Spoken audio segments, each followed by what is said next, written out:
Tak ada perayaan hari kemerdekaan di tempat ini.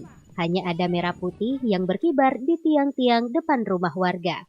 Sabtu 17 Agustus 2022 menjadi momen bersejarah yang harusnya disambut dengan penuh kegembiraan.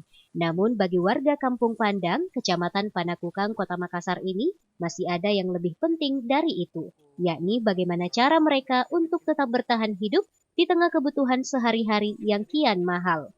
Rumah-rumah di sini banyak yang tak layak huni. Para pemiliknya hanya menggantungkan hidup dari hasil memulung, berdagang kue, ataupun ada yang sehari-hari jadi tukang cuci keliling.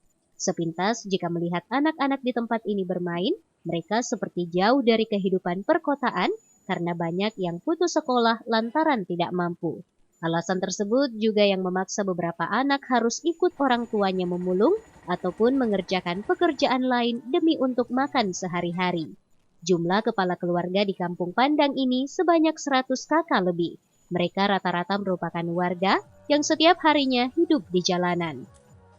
Ya, mereka di sini warga alhamdulillah menyambut hari kemerdekaan 17 Agustus. Mereka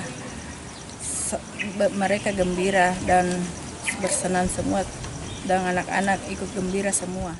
Warga di tempat ini berharap di momentum Hari Kemerdekaan Indonesia yang ke-77 tahun ini, pemerintah bisa lebih memperhatikan soal pendidikan dan kemiskinan. Wahyu Saputra, Celebes TV.